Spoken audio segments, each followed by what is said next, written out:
नमस्ते। दुनिया के एकमात्र हिंदू राष्ट्र नेपाल के धर्मनिरपेक्ष में तब्दील होते ही वह इस्लामिक आतंकवादियों का गढ़ बन गया है।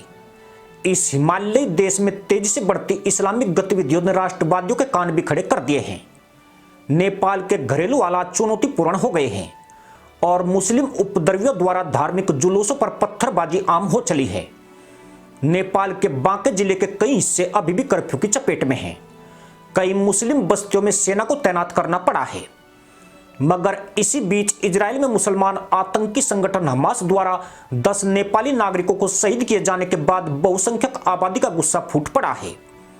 काठमांडू, जनकपुर जैसे महानगरों में इजराइल के समर्थन में बड़े प्रदर्शन हुए हैं और नेपाल से मुसलमानों को पाकिस्तान भेजने की मांग तेज हो गई है।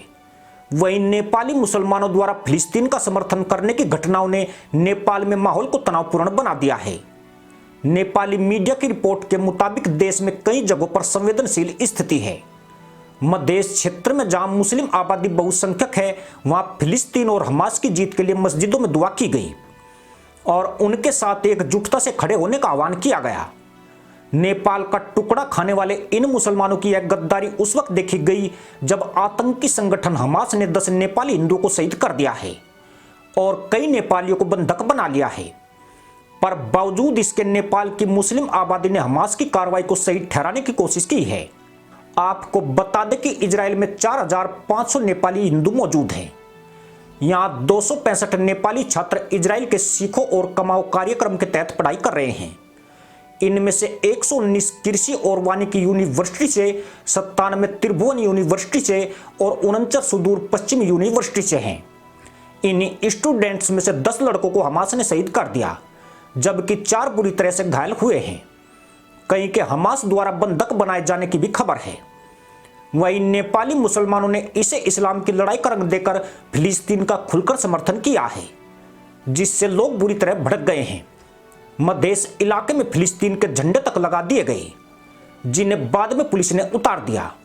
यही नहीं, हमास हम पर करो विश्वास के नारे भी लगाए गए। गौरतलब है कि नेपाल में 15 लाख के करीब मुसलमान रहते हैं, जो नेपाल की 3 करोड़ 30 लाख की जनसंख्या का 5.09% है। नेपाल में इस्लाम तीसरा सबसे बड़ा धर्म बन गया है और वह हर साल तेजी से अपनी तादाद बढ़ा रहे हैं। जैसे जैसे मुसलमानों की जनसंख्या बढ़ी है, यहां पर पाकिस्तान और अन्य मुस्लिम देशों के समर्थन में नारेबाजी और उपद्रव भी शुरू हो गए हैं। जानकर हैरानी होगी कि जहां हिंदू और बौद्धों की जनसंख्या में 0.11 और 0.79 की गिरावट दर्ज की गई, वहीं मुसलमानों की आबादी 0.69% की दर से बढ़ी है। मधेश इलाके में तो मुसलमान बड़ा वोट बैंक बन गए हैं और नेताओं से सौदेबाजी शुरू कर दी है। नेपालगंज में सोमवार को एक इलाके में मुसलमानों ने जमकर बवाल काटा, जिसके बाद वहां पर तनाव उत्पन्न हो गया। हालांकि सुरक्षा कर्मियों ने हालात को जल्दी काबू में कर लिया और इस उपद्रव को विस्तार नहीं करने दिया।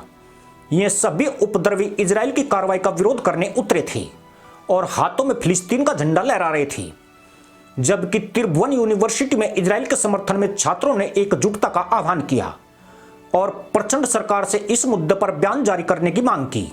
दरअसल नेपाली मुस्लिमों की देश विरोधी गतिविधियों के चलते देश की बहुसंख्यक हिंदू आबादी का उन पर भरोसा कमजोर हुआ है। जैसे यहां मुस्लिमों की आबादी बढ़ रही है, उन्होंने अपना मजहबी रंग दिखाना शुरू कर दिया है। हालांकि देश की सरकार मुसलमानों को लेकर काफी सख्त है। जानकर हैरानी होगी कि नेपाल नागरिकता कानून लागू करने की ओर बढ़ रहा है। इस कानून के तहत जो व्यक्ति 12 अप्रैल 1990 से पहले नेपाल में पैदा हुआ हो और जिसने अप्रैल 2008 में संसदीय चुनाव से पहले नागरिकता के लिए आवेदन किया हो, वही नेपाल का नागरिक होगा। नेपाल के मुसलमान संगठन इस नागरिकता अधिनियम को अपने खिलाफ मानते हैं। इसकी वजह यह है कि नेपाली मुसलमानों ने अपनी जनसंख्या बढ़ाने के लिए भारतीय मुसलमानों से लड़कियों की शादी करके उन्हें घर जवाई बना लिया है और एक घर जवाई कल्चर शुरू कर दिया है। इसके अलावा हजारों की संख्या में भारत के मुसलमान नेपाल में जाकर बस गए हैं। खास तौर पर मधेश इलाके में ऐसे 40,000 से ज्यादा मुसलमान हैं, जबकि पूरे नेपाल में यह संख्या 4 लाख के करीब है। यही नहीं, नेपाल ने 3 तलाक और बहुविवाह को भी अवैध घोषित कर दिया है और देश में शरिया कानूनों को गैर कानूनी करार दिया है। नेपाल सरकार ने इस पहल के जरिए इस्लामिक कट्टरपंथ और आतंकी मानसिकता पर लगाम लगाने की कोशिश की है। लेकिन जिस तरह हमास के समर्थन में देश के मुस्लिम संगठन बेकाबू हुए हैं, उसने नेपाल के सामने बड़ी चुनौती खड़ी कर दी है। इन्हें लाइन पर लाने के लिए नेपाल को कुछ और कठोर कदम उठाने पड़ सकते हैं, क्योंकि नेपाल के कई फैसले दिखाते हैं कि हाल के सालों में मुसलमानों को लेकर उसकी सोच में बदलाव आया है और वहां का बहुसंख्यक तबका, जिसमें बौद्ध और ईसाई भी शामिल हैं, इन लोगों से सतर्क हुआ है। इसी के साथ अनुमति दोस्तों, जय हिंद, वंदे मातरम।